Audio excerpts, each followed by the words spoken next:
Hello, this is Lola. I gave this talk at Nerd Nite in London, this Wednesday. Can't remember which day that is. Wednesday the 18th of June, maybe.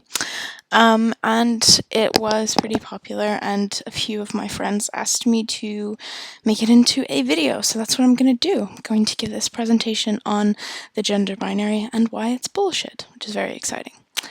So, what I'm going to cover in this is what the binary is and what a quote-unquote fact is, the biological aspects of the binary, the social aspects of the binary, so by that I mean the ways that we sort of enforce a binary biologically and socially, the gender binary in nature, and why then do we have a gender binary, and what you can do about it. So, it's very exciting. It's not just a presentation, it's something that you can do as well.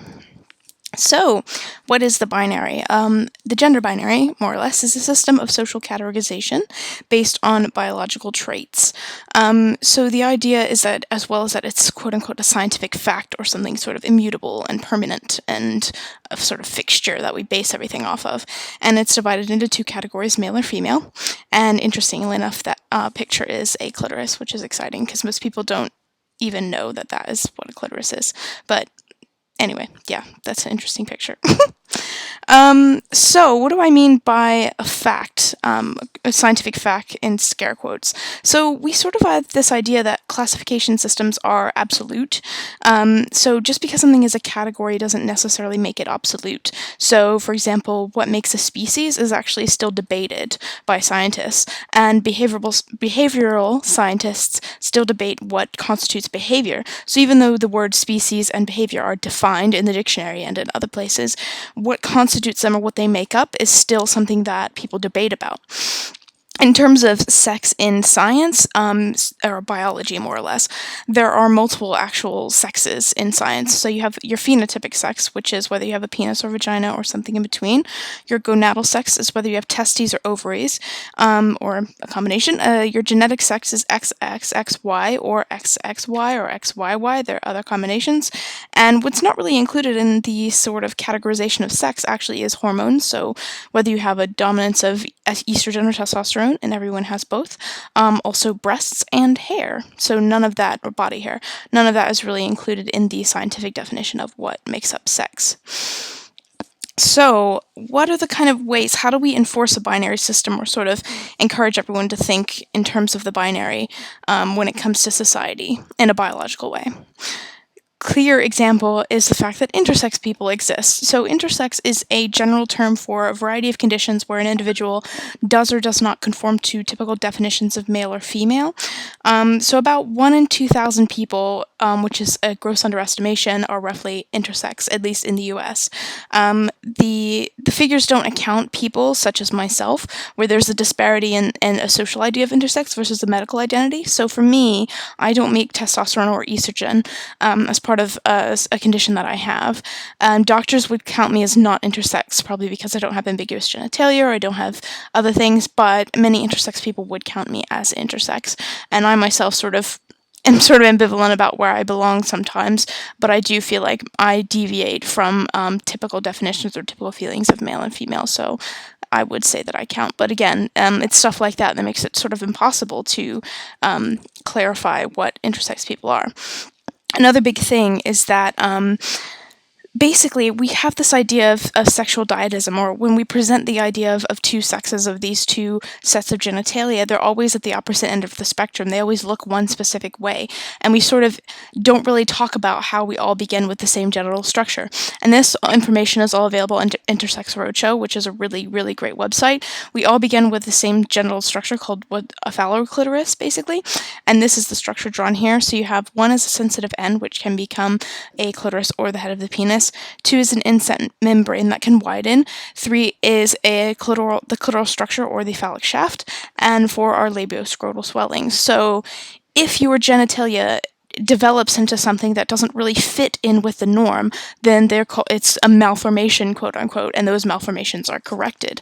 And so intersex children are often surgically altered at birth so that their genitalia fit what we consider to be normal. And this doesn't have anything to do with whether or not these genitalia work, to pee or something like that. It's really just about the fact that it doesn't look normal, so they quote unquote fix it. And this isn't really a new thing in our society, even though people, when I tell them this, that have no idea that intersex people exist, are quite shocked that we would do something. Within Eurocentric societies like the UK and America and Australia and many European countries, the concept of operating on somebody's genitalia to make it look more normal or to even operate in a different way is not a new thing. So I've got a couple of things here. In the 19th century, Dr. Isaac Baker recommended the cutting off the clitoris as a cure for insomnia, sterility, and unhappy marriages. In 1859, doctors recommended a silver nitrate solution to the clitoris of girls who masturbated. Silver nitrate is used to remove warts.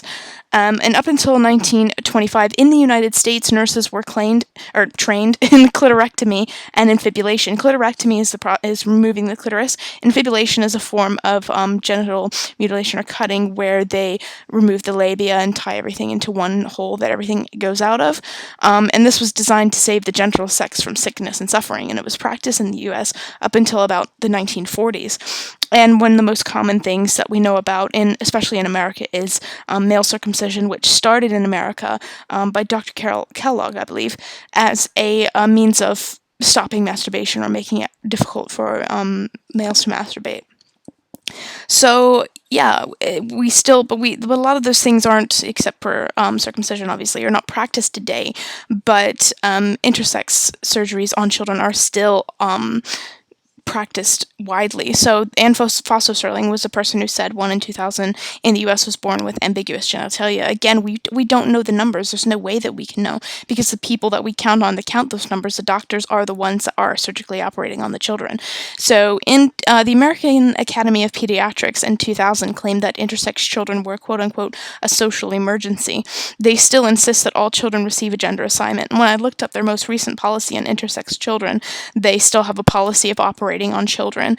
And this one little quote stuck out for me. Infants raised as girls will usually require a clitoral reduction. So it doesn't even necessarily have to be that you have wildly different genitalia. It could just be that you're a girl with a little bit of a clitoris that they deem too long that they feel they need to cut down. So, now that we're after that depressing aspect of how we enforce that binary biologically, how do we enforce this socially?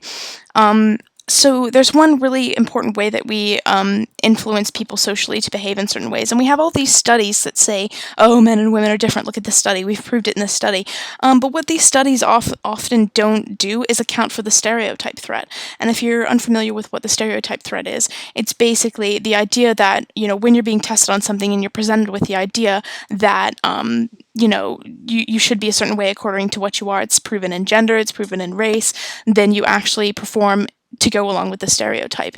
And this is William Icks. He is an expert on empathy, and in the 1990s he developed an empathy test, which was considered the best empathy test. He would put two people in a room, he would tell one to go get something, and then he would record the other for a good few minutes. And he'd show the recordings to them individually, and they would have to guess the emotions of what each other was feeling.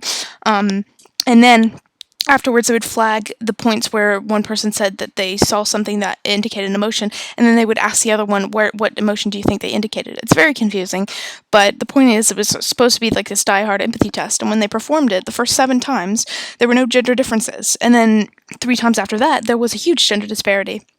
And what was different, the only thing that was different was how they were asking the questions and what they were asking. So during those 3 times, what was different is they asked them to estimate how well they were, or how good they were at predicting somebody else's feelings. And this one little difference this one little change made a huge difference. And this quote says, Icks suggested that this small change reminds women that they should be empathetic and therefore increases their motivation on the task. Although women on average do not appear to have more empathetic ability than men, there is still compelling evidence that women will display greater accuracy than men when their empathetic motivation is engaged by situational cues that remind them that they, as women, are expected to excel at empathy-related tasks. So that's a huge thing. It shows you that the idea that you're supposed to be good at something will affect your performance. Equally, the idea that you're supposed to be bad at something affects your performance. So when I'm thinking about this, and this one small little question, how it completely changed these people's behavior, we have to think about what sorts of things we're prompted with in our everyday life that might change our behavior. And one thing that's really obvious is advertising. Even now, we're constantly shown advertisements that say certain things about men and women. So for example, this advert that you see on the right is demonstrating that women can't drive, basically. So what are we being told through the media? The stereotype threat can actually distract you from doing well, at the point to where Christine Logal, who is a sociologist, found, as this quote says, that the more women suppress irrational women concepts, the worse they perform. The reason for this seems to be suppressing unwanted thoughts and anxieties uses up mental resources that could be better put elsewhere. So even the whole idea that you're supposed to be bad at something, maybe you don't perform worse because you're actually bad at it. You perform worse because you're thinking that you're going to perform worse. And Paul Davies actually did a study on women and men who were really invested in maths.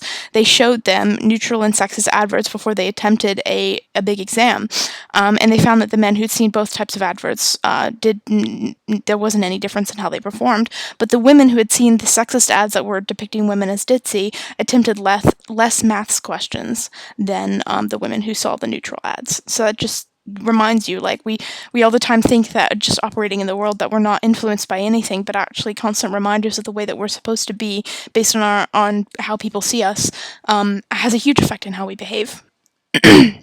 Another big thing socially that we do is that we have these ideas for gender cues, and we sort of just think that they are infallible and universal, and that they have always been that way. And the pink and blue color is a really huge one. So now it's pink for girls and blue for boys, but that wasn't always the case, and it's actually fairly recently that changed. This excerpt came from a book on baby fashion, or whatever you want to call it, or something of the nature. I can't remember what specifically, but it says, the generally accepted rule is pink for the boys and blue for the girls, the reason that pink, being a more decided and stronger color, is more suitable for the boy, while blue, which is more delicate and dainty, is prettier for the girl.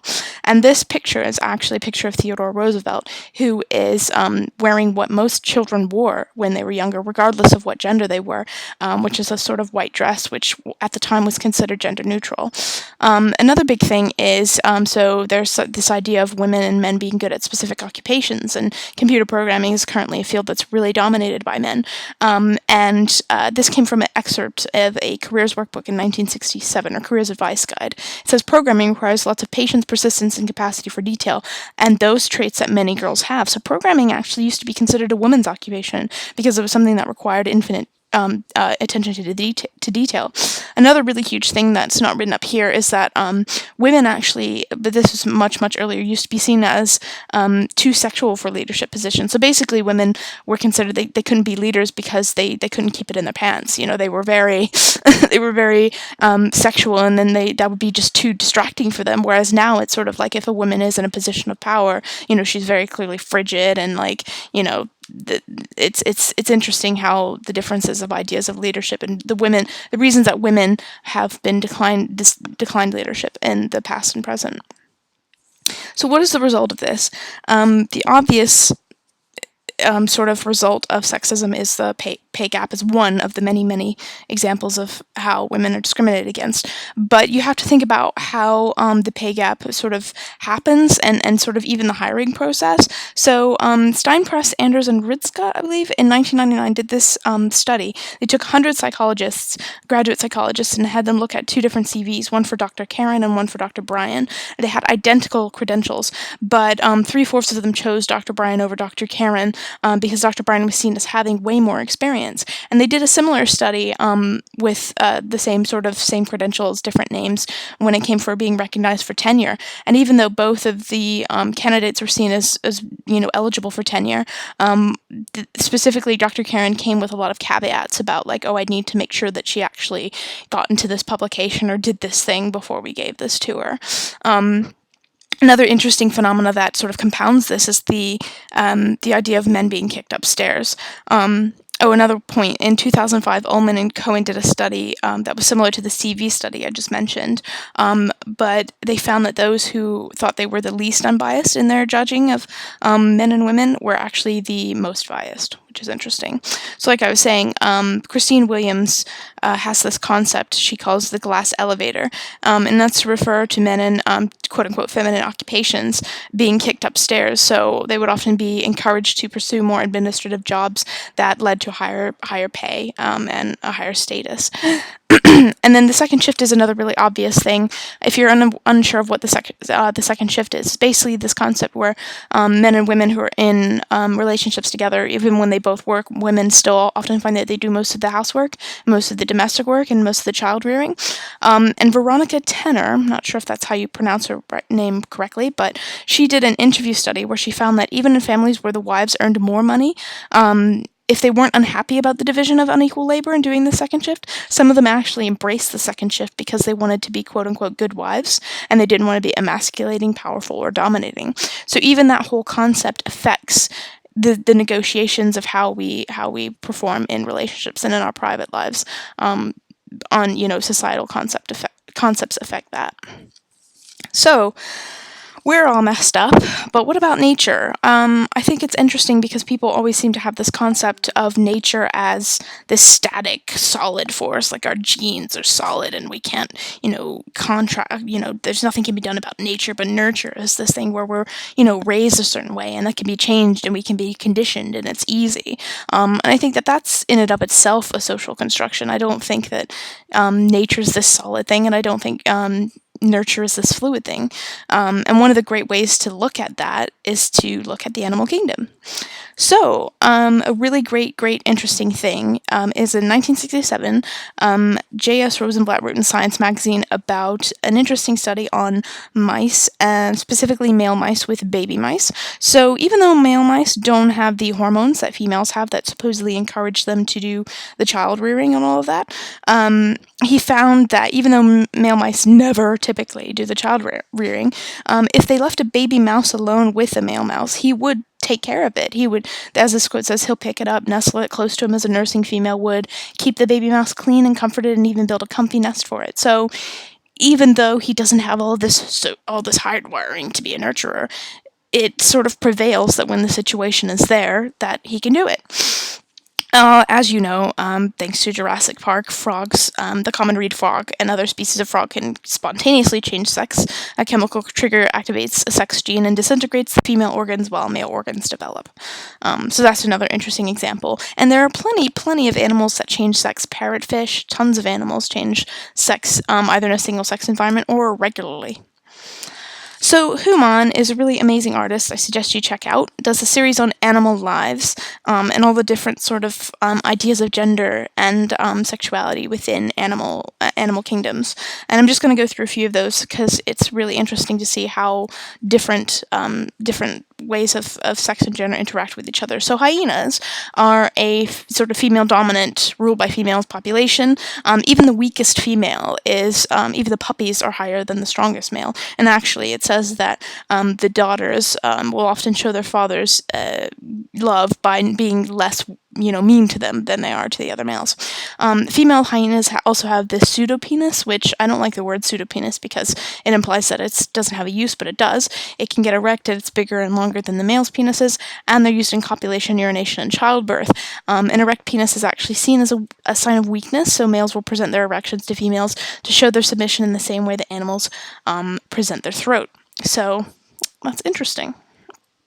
Another really great example, really sweet example, are seahorses. So in the world of seahorses, females are equipped with a penis-like ovipositor that inserts into the male's egg pouch, where the male fertilizes the eggs, and then as a result, the male gets pregnant and carries the baby. And even though seahorses don't mate for life, the female is very loving and caring and will come on check on the male during his pregnancy. So that's another interesting thing. Tamarins are also really interesting. There's all sorts of family combinations possible in tamarins, but the most common is 2 males to 1 female. And females don't have anything to do with the child rearing at all. They breastfeed the children, but they don't raise the children. The males do. So the reason being for the 2 male and 1 female combination is because women often give birth to twins. And so if a male has 2 females, he risks the chance of having to carry around 4 babies. And the males actually get quite buff and muscular before while the female's pregnant so that they can take care of the babies. And a classic example, if you haven't heard of them already, I suggest you check it out, bonobos. Chimpanzees and bonobos are the closest living relatives to humans. They have very different societies. Chimpanzees have sexual taboos, and they have this strong male-dominated sort of society.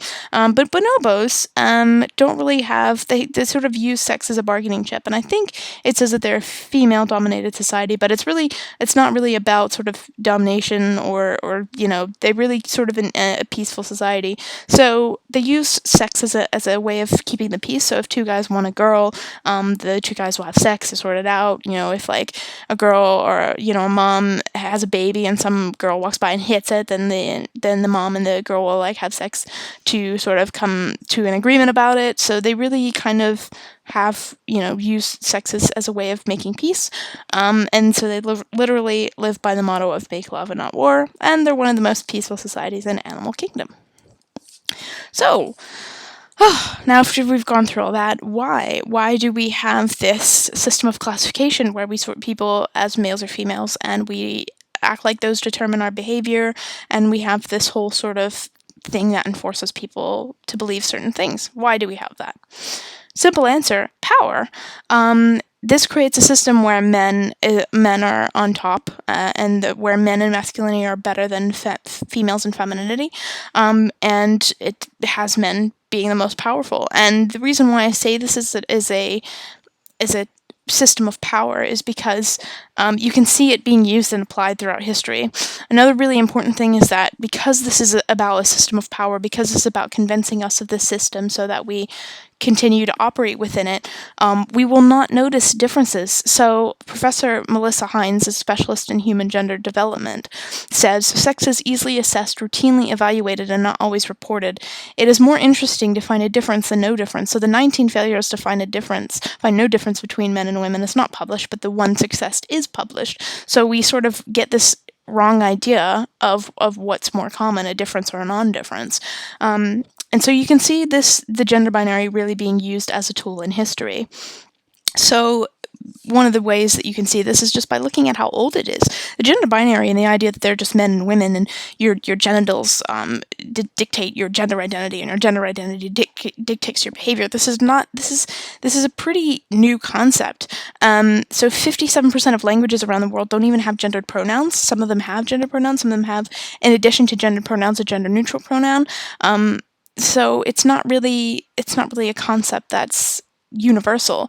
There are also countless examples of different genders across the world, or different ways that society perceives of gender and the way it's carried out. So you have the Hijra in India, the Fafani in Samoa, and this image on the left-hand side is just a small little snapshot of America and all the different tribes that lived across America. And each one of them could have had, we don't know because they've been killed, could have had completely different ideas of the way that gender worked within those societies. And nowadays there's a concept called two-spirit, which is kind of combining gender and sexuality, and is sort of a pan-native term. But anyway, the point is that this idea that this very sort of, we have this idea of like caveman, cavewoman, and that's how it's always been. But it's really not how it's always been, and it's certainly not how it is in other cultures around the world. And on top of that, we can see the gender binary being used as a tool. So when the first colonialists came from Europe into America, one of the things that they brought with them was this strict gender binary, and this idea that men behave and dress a certain way, and women behave and dress a certain way, and this is how society is structured. And they would use this as a means to sort of conquer other societies, or they would force other societies to behave this way. So this picture on the right, who has basically had all of the trappings of his culture removed from him and sort of forced into this dress. And inevitably, when you take someone and you take them from their culture and you force them into yours, you have to put them in that binary box. And Andrea Smith has this great quote of course, patriarchy is built on a gender binary system. You can't have patriarchy unless you have two genders, one that dominates the other gender. So consequently, in many Native communities that were not built on a gender binary system, those who did not fit in the system were often targeted for destruction as well.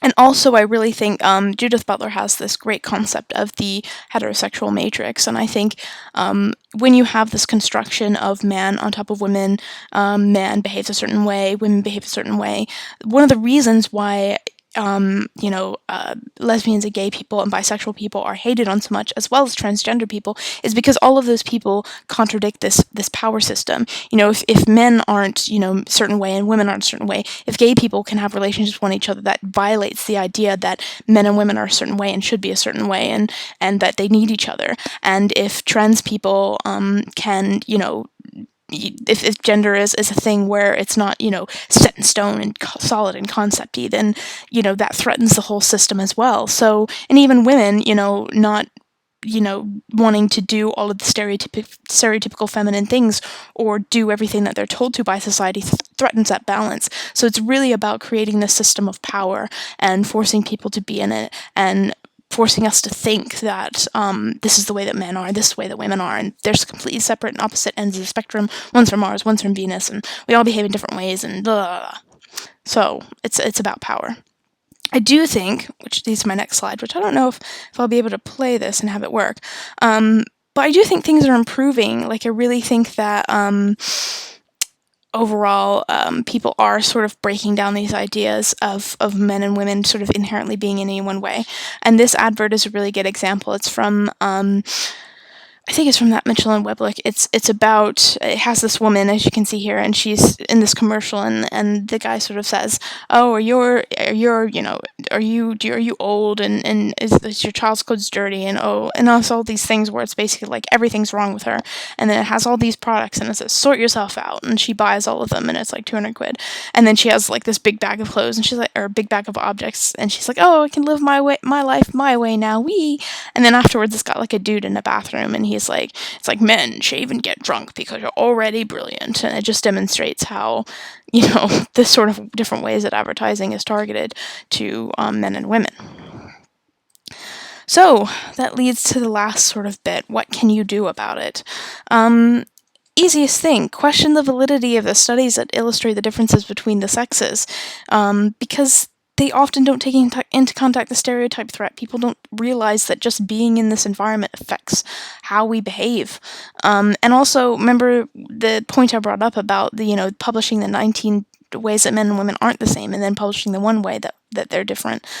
That's also really important. You can oppose the mutilation of intersex children. So OII is Organisation Intersex Internationale, which is a great organization that it has this petition to stop the surgeries of intersex children on them before they get older, and maybe or maybe not decide what they want to do, where they're not given the choice, and that's what's really important.